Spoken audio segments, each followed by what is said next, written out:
తెలుగు సంబరాల తీయదనం అలనాటి రుచుల సరికొత్త రూపం పరంపర స్వీట్స్. అమెరికాలోని టెక్సాస్ లో జరిగిన రోడ్డు ప్రమాదంలో ఓ తెలుగు యువతి ప్రాణాలు కోల్పోయింది.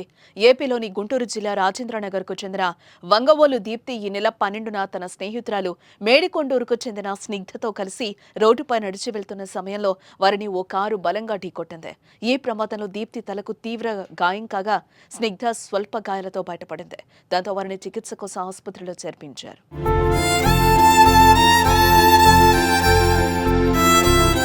విషయం తెలుసుకున్న ఎంపీ పెమ్మసాని తన బృందాన్ని అప్రమత్తం చేసి దీప్తికి మెరుగైన చికిత్స అందించేలా ఏర్పాటు చేశారు.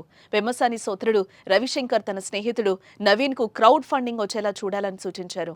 దాంతో ఆన్లైన్లో విరాళాల రూపంలో $80,000 వరకు రావడంతో ఆ డబ్బును చికిత్సకు వినియోగించారు. కానీ దీప్తిని బతికించడానికి వైద్యులు చేసిన ప్రయత్నాలైతే ఫలించకపోవడంతో చికిత్స పొందుతూ ఈ నెల 15న ప్రాణాలు వదిలింది.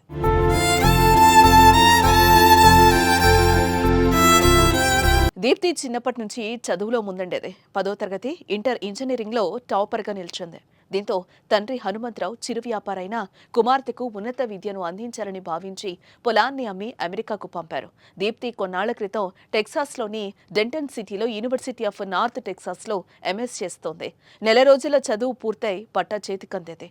కోర్సు పూర్తయ్యి పట్టా తీసుకునే సమయానికి తల్లిదండ్రులను కూడా దీప్తి అమెరికాకు రావాలని కోరగా వారు వెళ్లేందుకు ఏర్పాట్లు చేసుకుంటున్నారు. కానీ ఇంతలోనే ఘోరం జరిగిపోయింది. రోడ్డు ప్రమాదంలో దీప్తి మృతి చెందడంతో వారు తీవ్ర శోకంలో మునిగిపోయారు. గుండెలు అవిసేలా రోధిస్తున్నారు. ఈ నెల 10న దీప్తితో ఫోన్లో మాట్లాడానని, కళాశాలకు వెళ్లాలని చెప్పడంతో ఆదివారం మాట్లాడతానని చెప్పిందని, అవే నాతో మాట్లాడిన చివరి మాటలని గుర్తు చేసుకుని కుటుంబ సభ్యులు ఆవేదన వ్యక్తం చేస్తున్నారు.